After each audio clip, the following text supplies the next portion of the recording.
Biz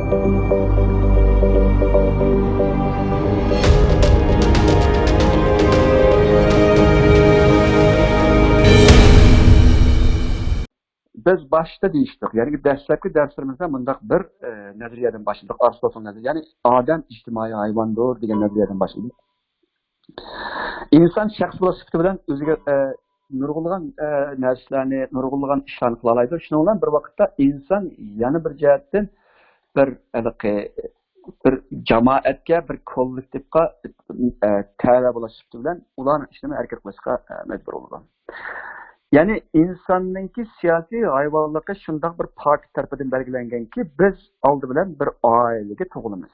Hatta bizim ailemiz yok olsun mu? Yani biz tarafından bir kılınmalımız. Yani bizdenki derslerdeki yetilişimizde yani biz müstakil özümüzden menini tapkıca biz başlarındaki menimizi yürüzüp koyuşu muhtaç olmamız. Bu insanınki tabiatı sınıf ketken bir acizlik. Yoki aşkıldaki yetiliş jarayoni undan alıp ketolmaydi. Muşuna bo'lgan ekan biz cho'qim bizga qaraydigan ota-onamizni yoki boshqa birisiga ehtiyoj qilamiz. Demak, buning o'zida nimani degan vaqtda inson bir kollektiv ichida yashashdan iborat muşunda bir parti tarafından belgilanadigan bir jonliq, ijtimoiy jonliqdir. Endi biz uyni ichiga kirgandan keyin bu aile yana yakki shakldagi aile bo'lmaydi. Bu aile bir jamoatning ichida bo'ladi. Bir davlatga joylashgan bo'ldi, bir tarixiy davrni boshdan kechirayotgan bo'ldi, uningki o'ziga xos bo'lgan aile kulturi bo'lgan bo'ldi, iqtisodiy ahvoli bo'lgan qatorliq nurg'un uning urug' tuqqandochilik sistemasi bo'ldi, uning nurg'ulg'an tarzi bo'ldi, uningki ijtimoiy qarashlari bo'ldi, qatorliq nurg'un narsalar bor.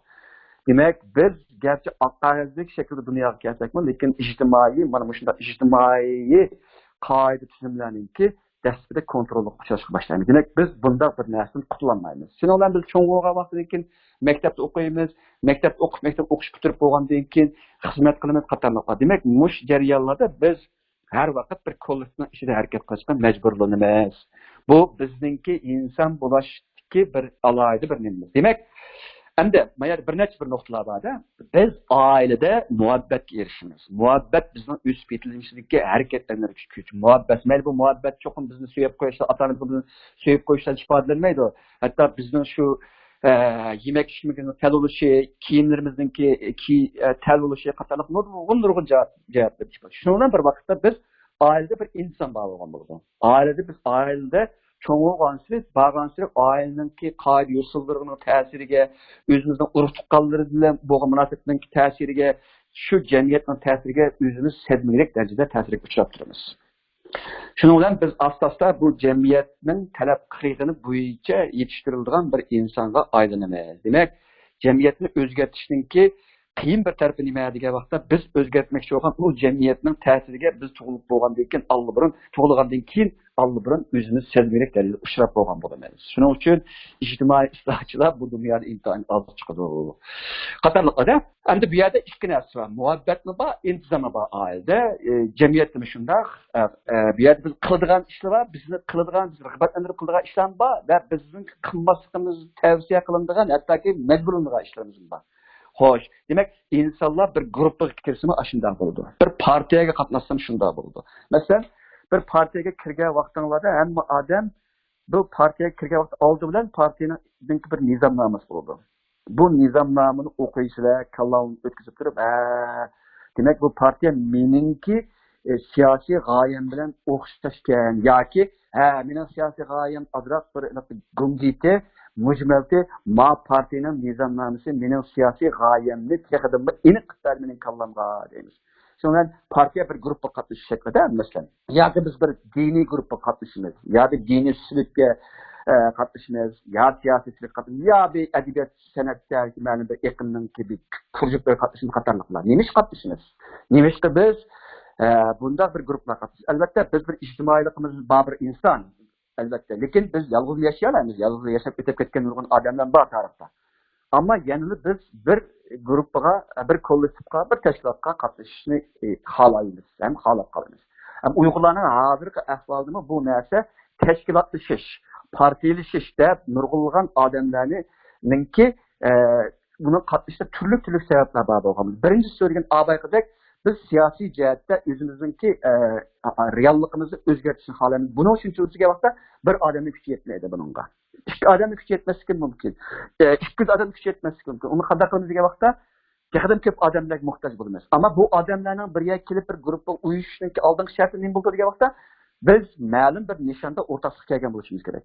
Bu nishonga o'rtaqlik kelgan lekin buni nima o'rtaqlik keltirdi degan vaqtda shu partiyaning nizomnomasini hammamiz qabul qilsak, u vaqtning o'zida masalan bu partiyada 2000 dak odam bor desak, masalan, shu hammasida ko'p qismida asosan shu partiyaningki qoida tuzumlari, ya'ni o'yinning qoidasini qabul qilganligi bo'ladi deydi.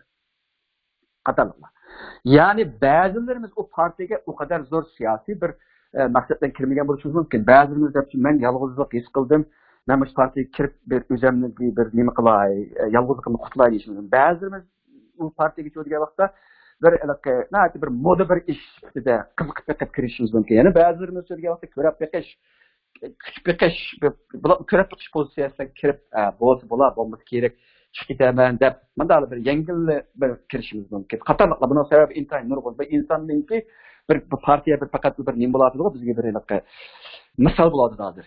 U kirib, uni ishga kirgandan keyin biz shu nizomnomani qabul qilgandan keyin shu degan vaqtda biz nizomnominingki boshqarishning ostida bo'lamiz bu yerda.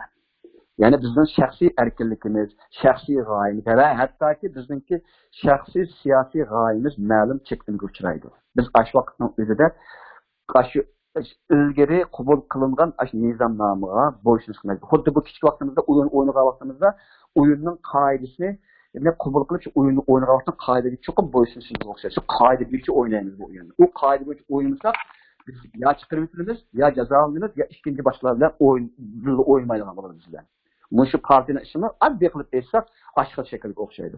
Shuning bilan biz buni ishga kirgandan keyin albatta bu yerda bir partiyada bir guruhning ichida qoidalar bor va shuning bilan bir vaqtda fursatlar bo'ladi. Qanday fursatlar bo'ladi degan vaqtda oldindan biz nizomnomani o'qib bo'lgan imkondan keyin to'xtab turamiz. Mandat qilishni o'ylashda mandat qilsak bo'lamdi deysiz. Agar buni guruhning muzokarasiga yoki cho'ngroq partiyaning cho'ngroq qilib qurultayda bo'lib qolsa, ham xiyolni qilib albatta shunda bo'ladi kelish ehtimol. Shu o'tirib qo'yib, buni muzokara qilib, nizomnomani o'zgartirishni qilish qatorliq nurg'unlagan ishlar bo'ladi. Buni o'chirgan vaqtda shaxsning fikri agar yo'lliq bo'lsa, muhim bo'lsa, zarur bo'lsa, boshqa tarafdan qabul qilinadi va shu partiyaning qabulnomasi bo'lgan shu nizomnomga kiritiladi. Agar unda bo'lmasa rad qilinadi. Bu vaqt yo'lsa u shaxs ehtimol ba'zilar uni qabul qilishi mumkin, ba'zilar qaydab chiqishi mumkin qatorliqlar. Shunday. Hamda bu yerda yana bir intayin bir muhim bir narsa partiyaning ichida hamda intizomlar yana bir fursatlarning birisi shu degan vaqtda shaxs bo'lishimiz bilan biz o'zimizning g'oyasini kollektivningki birlikka kelgan g'oyasini birlashtirish orqali o'zimizning shaxsiyatini ajratib voz kechib kollektiv manga aylanish orqali ishga oshirish fursatiga erishimiz. Anadan keyin yana bir nimasi insonningki tonilish, bilinish bir istik bo'ladi. Men bunun qadar misol keltirsam, ba'zi chog'da men havaslandim. Burun men shu ba'zi Uyg'urlarningki siyosiy aktivlarni ko'rsam, bir ishni qilib bo'lgandan keyin cho'qim uni xalqqa bildirib, xalqningki chalkini kutadi-da ular. Bir turib bu normallik deb qarayman, chunki insonningki ijtimoiy e'tirof qilish, erishishdan iborat bir to'g'rim diyemeymen, lekin bir mahiyetlik bir isteklerden birisi bulundu. Yani bir ziyaret edip vaqtda kulgim keladi bu işlerden. Çünkü qilib işimizden vazni o kadar muhim emas. Qilib millet için. Ama şunda bo'lsa xalqqa talmirib bir narsa kuchishdan o'zim ham bir nima. Shunda bo'lsa ham gapim qaytib kelsam, insonda boshqalarning e'tirof qilishiga erishishga talpinish bo'ladi. Bu bekmi xatoma emas. Albatta buni nerede qanday ishni bilishimiz kerak. Şunu bilan biz o'zimizning partiya ishliklariniki bir-birimizga bo'lgan bir yaxshi qilgan bo'lsak, bir yaxshi gapni qilgan bo'lsak, boshqalarni e'tirof qilishiga, maqtashiga sazovor bo'lamiz. Uni aksini qilgan bo'lsak, tanqidga sazovor, tanqidga uchraymiz qatorliqda. Anadan keyin u guruhning ichida biz o'stirilamiz. U yerda cho'qim partiyadagi bir shaklning ichida insonning xarakteridan chiqish degan ahvol asla bir derecelik tüzüm bulaş gerekti. Derecelik tüzüm dediğimiz hierarchy mi deydi? Hierarchy dediğimizce hierarchy deydi. Bu dediğimiz tüvenden yukarıga işte şortsman örüleydiğen bir vaziyeti verildiğen bir işte. Mesela biz dünyadaki barliq tashkilotlar jumladan qiziqarli shunday maxfiy tashkilotlarga ishiga qarata nurg'unlagan ichki yuzlangan halqalarninki yoki yuqoriga chiqadigan shotlarning borligini his qilamiz. Har bir qatimda bir inson o'zini beg'ishlasa, nima qilsa, shu shotni ushlaganda, demak bu shundoq bir partiyaning yoki guruhning qurilishining ichki qismidagi insonning psixiga asoslangan narsa. Hamda qurilma nuqtai iltiqo vaqtida guruhninki ish qilish mexanizmini tasvirlab berilgan bir gap bor. Bu nima desam, hamda buni inglizcha uyg'urcha tarjimasini qilaman, amal bor. Bu 5 bosqichga bo'linadi deb qaraydi. Bu meni 5imdan o'tgan. Chunki men Avstraliyada shu yangidan bir programmani qurib chiqish qatnashish uni yurgizgicha buni butkul jarayonini men his qilib turgan deb ashuna mang'anda bu odamning shaxsiy tajribamdan bo'lib o'tgan. Birinchisi degan vaqtda forming deydi buni. Forming degan degan vaqtda barpo qilish. Bir guruhni yoki bir partiyani barpo qilish bosqichi. Bu yerda degan vaqtda bu qiyin bo'ladi. Bir ideyani o'tirib qo'ydi bir odam yoki bir necha odam buni atrof boshqalarni qoyil qilish kerak, nurg'unlagan odamlarni bunga ishontirish kerak, andan keyin qatorliqlarni bir necha odam bu yerda bir ideyaning nimasiga kelish kerak edi. Andan keyin ikkinchi so'zga storming degan, bu so'zga bo'ron chaqmoq ahvolda. Bu nima degan, buni qurib bo'lgandan keyin u kirsak, u nizomlarga qarshi chiqayotgan gap, mijozning kelishmayotgan gap, boshqalarning qarshiligi tashqi jihatdan besimini chiqarayotgan gap, boshqalar tillayotgan gap, o'zimizni tushuntirishga nima qilayotgan gap, nurg'unlagan qalamqanchiqlarga uchraymiz bu yerda. Ammo mening tajribamda o'tgan yeri mana shu storming degan ya'ni shu bo'ron chaqmoq mush vaqtning o'zida eng go'zal bir yer bor. Ya'ni haddidan ziyoda bir ijodiy bo'libizda bu vaqtning o'zida shu o'yinning qoidasi bekitilmagan, shu o'yinning qoidasini bekitish shunda ciddichilik bo'layotgan vaqtimizga nurg'unlagan yangi ideyalar o'tirib chiqadi, atrofimizdagi odamlar o'ylamagan bir ishlarni qiladi, gaplarni deydi, fikrlarni o'tirib qo'ydi, tashabbuslarni qildi va o'zi qo'l silib ishlar qatorliqda. Bu unutug'isiz bir jarayon. O qadar qalaymigan, lekin o qadar ijodiyda bu. Ikkinchisi shu degan forming. Bu shu degan vaqtda tuzumlashtirish. Bu degan gap nima degan vaqtda qurgandan keyin bir necha odam bo'ldi, bir necha texnik ko'p odamlarni ishimizga kirdik, nizomnomani tuzdik, nim qildik, qalam qancha bo'lyapti, nim qildi. Endi qanday qilish kerak degan vaqtda qalam qancha xotim berish kerak. Tartibsizlikka tartib qilish kerak. Ya'ni tartib o'rnatish kerak. Shuning uchun shu inglizda forming degan gap so'zga vaqtda barpolash degan gapda uyg'urishda. Buning uchun qonun tuzumini texnik mukammallashtiramiz. Mukofotlashlar, jazolash tuzumi ne o'tirib qo'yamiz. Demak, mukofotlashdan jazolash tuzumi insonlarningki qadimdan tortib ijtimoiy hayotni boshqarishdagi eng unumli bir usulning birisi. Shu partiyaning ishidami, shu mukofotlash jazolash cho'qim bo'lganda. Endi eni qiladi anandan eng muhimi bir guruhning ya bir partiyaning ishida endi guruhning uyushishchanligi bu nəhayət mühim narsa bu. Nurg'unlagan guruhlar mush narsani qurolmay veramlik yoki mush narsani eng oxirida muvaffaqiyatli o'rnatamay veramlik. Mush uyushishchanlik. Ya'ni bu yerda o'rtaq bir nishonda garchi nurg'un jihatda fikr ixtiloflarimiz bo'lsa-mu, lekin o'rtaq bir nimada ustalning atrofiga kelib turib, ma'lum bir haliqqa o'zra yo'l qo'yish, hurmat asosida ma'lum bir o'rtaq bir nimada qimmatni amalga oshirish uchun bir yerga kelishimiz va bir-birimizni qo'llashimiz, bir-birimiz bilan dushmanlashmasligimiz eng aqalli bir narsa ko'rsatadi. Bu uyushchanlik. Bu uyushchanlik bo'lsa har qanday bir guruh vayron bo'ladi. Ham uyushchanlik darajasimi shu guruhning kelgusi qancha darajada ma'lumotlarni tushundirdi bu. Intan ochiq atalg'i bu. Group cohesion. Agar ingliz bilsanglar bu so'zni xiljiq izlansanglar bo'ladi bu so'z to'g'risida. Shuning bilan u shakllanadi. Andan keyin 4-bosqichga boramiz. 4-bosqich performing. Ya'ni bu yerda cho'digan vaqtda performing deganimiz ham tuz darajasini qilsak bu ishlab ketish. Yoki o'yin qo'yish, masalan, o'yin yoki masalan sanda o'yin qo'yishni performance deymiz-da, masalan uni. Bu degan gap cho'digan vaqtda ishlash, endi boshini ko'p ishlab ketish. Demak, partiya guruhini qurdik, u yerda qalamatga chiqib buningga nizomlarni, qoida usullarni nima qildik. Andan keyin shu orqali guruhninki nemisini barliq keldi. Uyushchanligini. Ana texnikada yana bir muhim bir narsa bor. Bu yerda nurg'unlagan guruhlar diqqat qilmaydigan intan muhim bir narsa. Har bir odamningki shu guruhdagi kimning nima qilganligini bilishimiz kerak. xizmat doirasi aniq belgilanishi kerak. Bu guruh xizmati intayin muhim bir narsa. Masalan, bizning hozir ishbirlik deb da'vat qilamiz, mohiyatda Uyg'urlardagi shu tashkilotga eng aqlli bo'lgan shu guruh xizmatini barliqqa keltirishdagi bir urinishdi bu.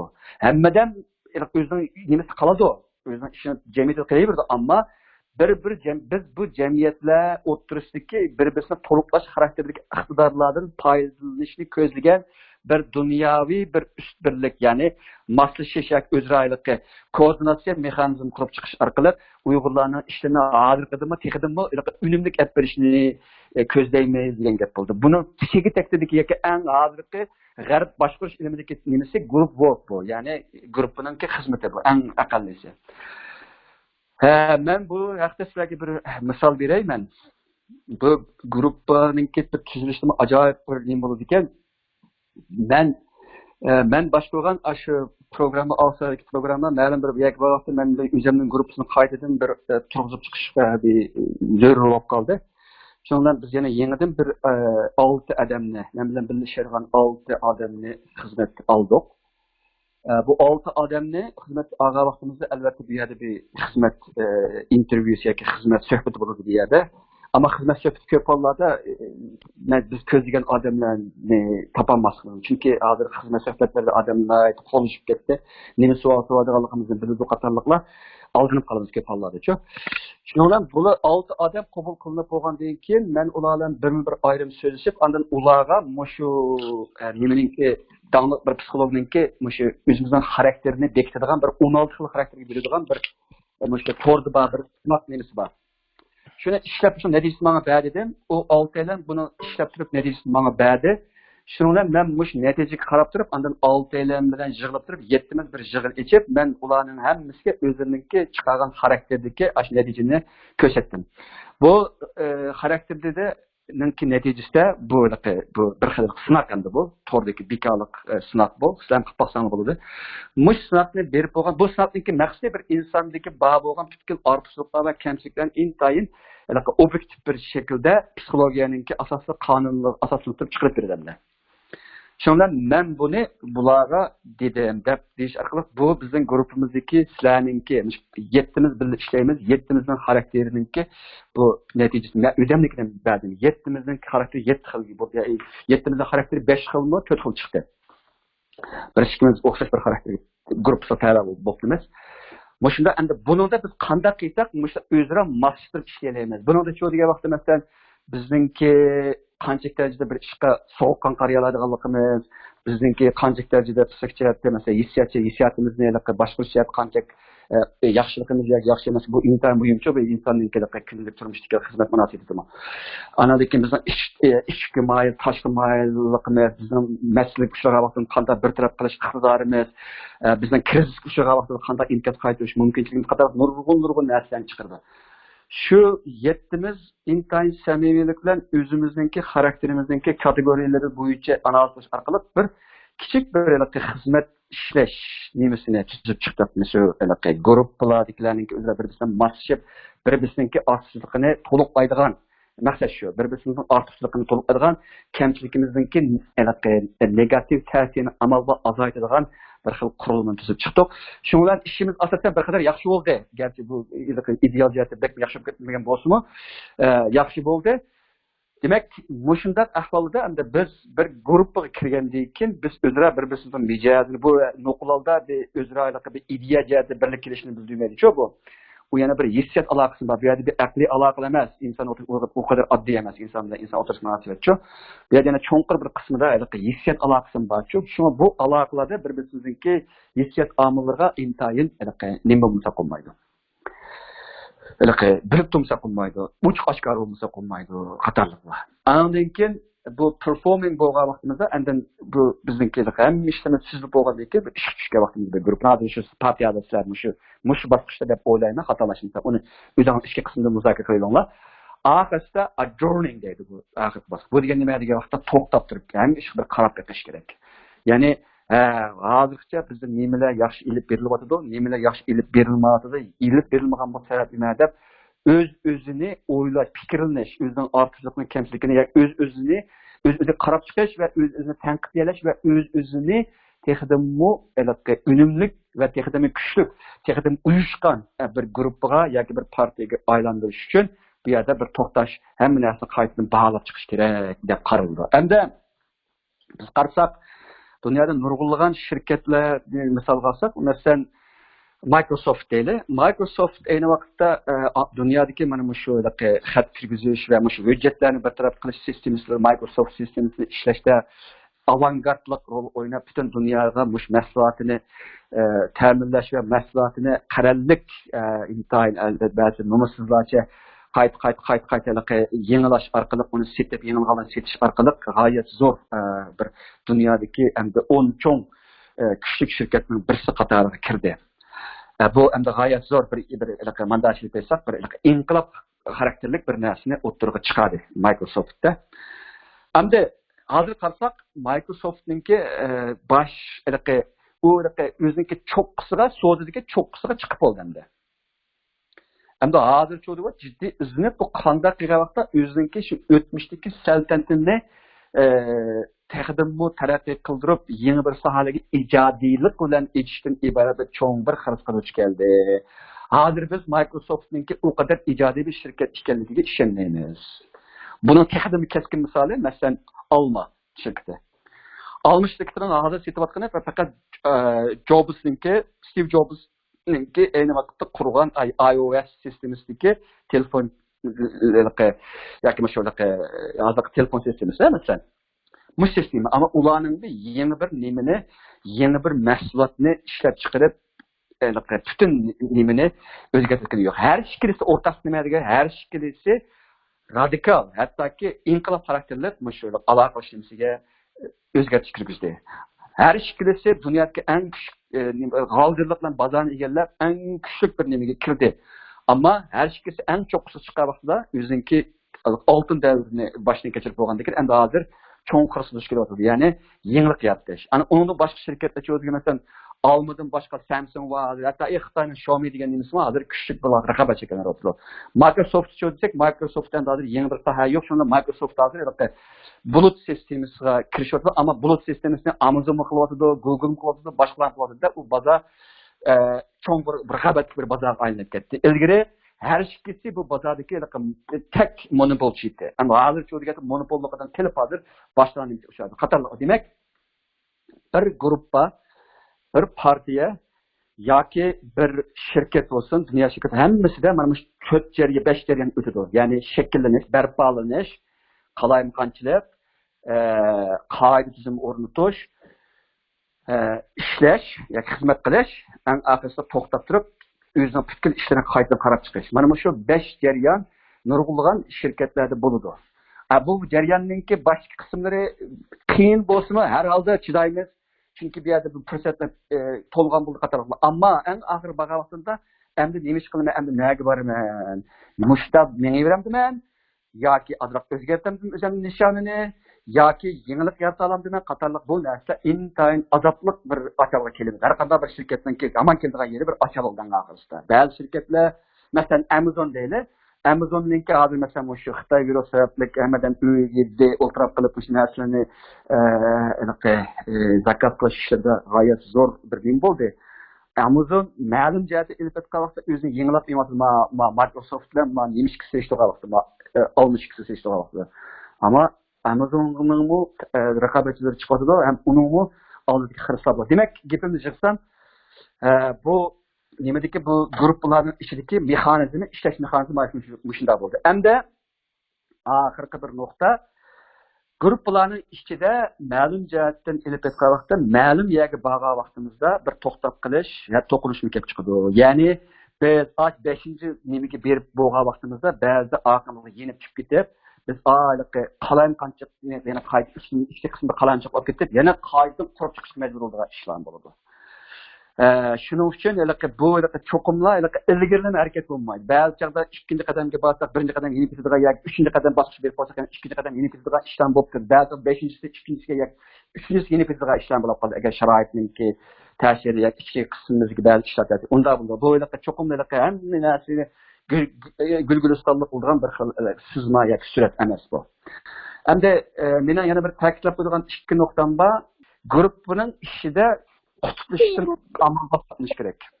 Endi ikkinchisi grup o'yi degan bir so'z bor inglizda. Group think degan bir so'z bor. Bu nimani bildirdi degan vaqtimizda bir guruhga ma'lum bir vaqt kelgan vaqtda bir qaror ilishlarda, bu ishlarda ma'lum bir yetakchi bir fikrlash shu guruhda o'rnatilib qolib qolsa, shu yetakchi fikrga ega kishilarning ta'siriga uchrab, o'zining gapini deyolmaydigan va o'ziningki boshqacha fikrni o'tirib qo'yolmaydigan bo'lib qoldi.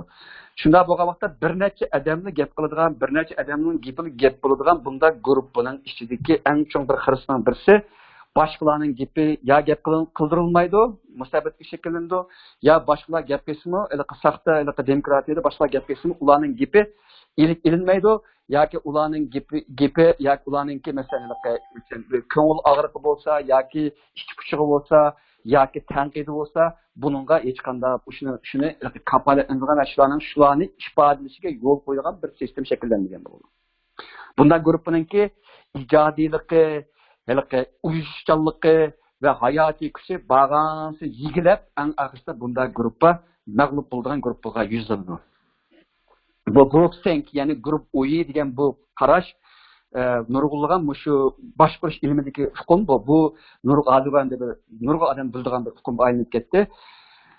Buningda shaxslarning ijodiyligi va shaxslarningki qarishishi shu guruhning ichidagi bir turkum odamlarningki fikri va nupuz monopolligining ta'sirida bog'liq qilish orqali bu guruhni bag'ansi o'xshash, hammadan o'xshash fikr qiladigan, hamma odamningki masalalarga qarshi o'xshash bo'lgan shunday bir nimani shakllantirdi.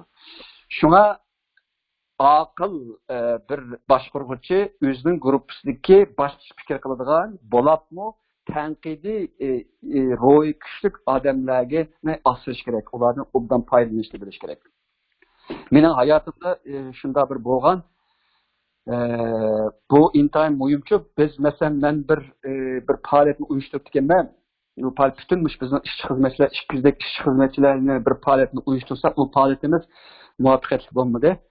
Muvaffaqiyatli bo'lmagandan keyin shu yerda bir ayol, bir Avstraliyalik bir ingliz ayol men ishbatlik qilib, bu faoliyatni tanqidlab bir xat yozib ekan. Bu faoliyatni tanqidlab xat yozgan nemisda, ash faoliyatga qatnashgan har bir odamning shu kunlik maoshini hisoblab bu ayol 200 odam qatnashgan bo'lsa, har birininki shu kunlik maoshi bir odamning maoshi masalan kunlik maaşı $150 desek misal. O kunda 200 adamga $150 ko'paytib, necha $10,000 qilib, mushuncha ziyon bo'ldi. Buni kim egiladi deb nima qilganda, beshini tushunib ketgan uni ko'rib, men rag'batlandim, bu xatni kadrlar bo'limiga yo'lla. Men javob beray dedim. Shundan keyin men shu o'zim qilayotgan ishda albatta u ayol jazolanmadi. Texdim nurg'un ishlarda fikr olgan bo'ldim keyin. Çünkü anda adamlarda fikir ağa vaqtimizda etrafımızdaki lebbeyçilerden yaxshiroq fikir verdi. Anda haqni so'z verdi. Qo'g'ab qolmaydi ular. Bu orqali odam o'ziniki nimani xato qilayotganligini, nimani to'g'ri qilayotganligini bilib ma'laydi. Agar unda qilmay lebbeychiligiga tayinib qolsak, bu sharafliq boshqaruvchilar va hukmdorlardagi intayin bir qanqini sunib ketgan bir odat bu. Shunda ochiq deydi buni. Lebbeychilar yetiştirish va lebbeychilik kulturida o'zini kuchli his qilishda nimaga. Ammo g'arbning kulturida bunday narsa bek ozmidi. Lebbeychilikga qarshi tanqishlik kulturida yashaydi. G'arbliklar bu yomon cho'ng farq bu. Demak, eng oxirida shunday bir partiyaning ichidami, meni demoqchi bo'lgan gapim shu, gapim kelay. Boshqa fikrdikilar, yot fikrdikilar, hatto tanqidiy fikrdik. Albatta bir nima oldingi shart bor.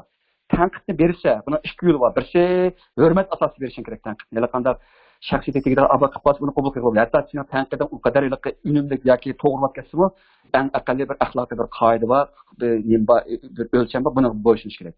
Ikkinchisi degan vaqtda tanqid cho'qim inshootli bo'lish kerak. Ya'ni biz hal qilishning qanday chorasi bor? Choralanki tanqid qil, ammo chorasi albatta hammadan da chorim bo'lmaydi, lekin meni tavsiya qilganim amalning barcha bir ishni tanqid qilgan vaqtinglarda shuningki chorasidan billa o'ylab qolsang texdim yaxshi bo'ladi. Shu sizlar tanqid yetkazayotgan odamning u ishni boshqa bir xil nuqtadan chiqarib kuzata olishi, o'ylay olishi va qaror qila olishida muhim rol o'ynaydi. Mening gapim tugadi.